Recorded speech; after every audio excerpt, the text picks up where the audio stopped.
বর্ষার বিকালটা এবার ঘরে বানানো গরম গরম সিঙ্গারা আর সাথে চা দিয়েই শুরু হোক, একদম ঘরোয়া পদ্ধতিতে। বর্ষার বিকালে ঘরে বানানো সিঙ্গারা আর চা হলে আর কি চাই। এবার আমি পরিমাণ মতো ময়দা নিয়েছি, সাথে চিনি আর নুন নিচ্ছি। চিনি আর নুনটা খুব ভালোভাবে ময়দার সাথে মিশিয়ে নিচ্ছি। আমি এখানে হাফ কাপ সাদা তেল ব্যবহার করেছি। তেলটা এতটাই ভালোভাবে মেশাবো যাতে একটা মুঠো করলে ঠিক এরকম বলের মতো তৈরি হয়, যেটা ভাঙবে না। একদম অল্প অল্প জল দিয়ে ময়দাটা একটু শক্তভাবেই মাখতে হবে, খুব একটা নরম করে মাখতে হবে না। ময়দাটা খুব ভালোভাবে মাখা হয়ে গেলে আমি 1-1.5 ঘন্টার জন্য একটু চাপা দিয়ে রেখে দেব। শুকনো খোলায় 2টো শুকনো লঙ্কা খুব ভালোভাবে নেড়েচেড়ে ভেজে নিচ্ছি। খুব ভালোভাবে শুকনো লঙ্কাগুলো ভাজা হয়ে গেলে সাথে একটু 5 ফোড়ন ভেজে নিলাম। তারপর শুকনো লঙ্কার 5 ফোড়নটা খুব ভালোভাবে আমি বেটে নিচ্ছি। দেখে বুঝতেই পারছো বেশ ভালোভাবে বাটা হয়ে গেছে। এবার কড়াইতে তেল গরম হলেই বাদামগুলো আগে লাল লাল করে ভেজে আমি এবার তুলে রাখবো। বাদামগুলো তুলে নিয়ে ওই তেলেতেই একটু হিং আমি ফোড়ন দিলাম। তারপর বেটে রাখা মশলাটা এই তেলের মধ্যে দিয়ে খুব ভালোভাবে ভেজে নিচ্ছি। তারপরে অল্প একটু আদা কুচি খুব ভালোভাবে ভেজে নিচ্ছি। আমি এখানে পরিমাণ মতো আদা দিয়েছি, তোমরাও পরিমাণ মতো দিও। আর সাথে একটু কাঁচা লঙ্কাও ওর সাথেই ভেজে নিচ্ছি। সেদ্ধ করে রাখা আলুগুলো এই মশলার সাথে খুব ভালোভাবে আমি মিশিয়ে নিচ্ছি। এরপর আলু আর মশলাটা খুব ভালোভাবে মিশে গেলে এক এক করে গুঁড়ো মশলাগুলো আমি দিয়ে দিচ্ছি। প্রথমে দিলাম 1 চামচ হলুদ, তারপরে দিয়েছি 1 চামচ নুন, তারপরে ধনে গুঁড়ো 1 চামচ আর জিরে গুঁড়ো। খুব ভালোভাবে এবার ভেজে নিচ্ছি। হালকাভাবে ভাজা হয়ে গেলেই ভেজে রাখা যে বাদামটা এই আলুগুলোর সাথে খুব ভালোভাবে মিশিয়ে নিচ্ছি। আবার বাদাম আর আলুটা খুব ভালোভাবে মিশে গেলে কেটে রাখা ধনেপাতা কুচি ছড়িয়ে খুব ভালোভাবে কড়াইতে ভেজে নেব। আবার দেখে বুঝতেই পারছো আমার মশলাটা বেশ সুন্দরভাবে তৈরি হয়েই গেছে। সিঙ্গারার ভেতরের যে পুর সেটা আমাদের তৈরি হয়ে গেল।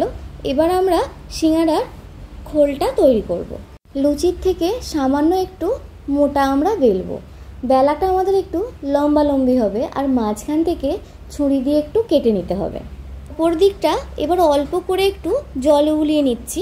তারপর ঠিক ত্রিভুজের ওপরটা ঠিক যেরকম তীরের মুখ হয় ঠিক সেই রকম একটার উপর একটা খুব ভালোভাবে আমি জুড়ে নিচ্ছি। ভিডিওটা একটু খুব মন দিয়ে দেখো, তাহলেই পারবে। ঠিক এরমভাবে মুড়ে নিলেই ঠিক এরকম গোল একটা ঠোঁয়ার মতো তৈরি হলো। এবার ভেতরে মশলাটা একটু চেপেই দিতে হবে। আবার খুব ভালোভাবে ভেতরটা জল বুলিয়ে দিয়ে একটার সাথে একটা মুড়ে দিচ্ছি খুব ভালোভাবে। ঠিক এই জায়গাটা মোড়া হয়ে গেলেই এবার ঠিক একদিকটা ঠিক এইভাবেই ভাঁজ করে নিতে হবে। দেখে বুঝতেই পারছো সিঙ্গারাটা আমার বেশ ভালোভাবে একটা সুন্দর একটা তৈরি হয়েছে। এবার ঠিকভাবে একটু হাত দিয়ে চেপে চেপে একটু ঠিক করে নিতে হবে। ব্যাস, তাহলেই সিঙ্গারা আজকের তৈরি হয়ে গেছে। ঠিক এইভাবেই সিঙ্গারাগুলো একটার পর একটা বানাতে হবে। দেখো সিঙ্গারাটা আজকে আমাদের রেডি। আরও একটা সিঙ্গারা তোমাদের আমি বানিয়ে দেখাচ্ছি। ঠিক এইভাবেই ওপর দিকটা জল দিয়ে একটার ওপর একটা ময়দার খোলটা ঠিক জুড়ে নিতে হবে। এরপর মশলাটা একটু চেপে চেপেই ভরতে হবে, খুব বেশি দেবো না যাতে ফেটে যায়। অল্প একটু নিয়ে আমি হাত দিয়ে বেশ একটু চেপে দিচ্ছি। ভিতর দিকটা আবার একটু জল বুলিয়ে নিয়ে একটার সাথে একটা খুব ভালোভাবে আমরা জুড়ে নিচ্ছি। জোড়া হয়ে গেলেই হালকা হাতে আবার একদিকটা ঠিক এইভাবেই ভাঁজ করে নিলাম। আজকের আমাদের সিঙ্গারা রেডি। আবার একটা দেখালাম। এবার হাত দিয়ে ঠিকভাবে ওপর দিকটা যেখানটা কোণটা চেপে গেছিলো সেখানটা আবার একটু ঠিক করে দিলেই একদম সিঙ্গারা যেরকম হয় সেরকমই হয়ে যাবে। নিচের দিকটা আমরা একটু বসিয়ে খুব ভালোভাবে একটু ঠিক করে নেব। প্রতিটা সিঙ্গারা আমি একটার পর একটা বানিয়ে নিচ্ছি। এবার আমরা ঠান্ডা তেলেই সিঙ্গারাগুলো দিয়ে দেবো। কড়াইতে তেলটা দিয়েই সিঙ্গারাগুলো আমরা কড়াইতে একটার পর একটা দিয়ে দেবো। কারণ ঠান্ডা তেলে না সিঙ্গারা দিলে সিঙ্গারার যে মচমচে ব্যাপারটা সেটা আসবে না। সিঙ্গারাগুলো এবার তেলে একটার পর একটা আমি দিয়ে দিচ্ছি।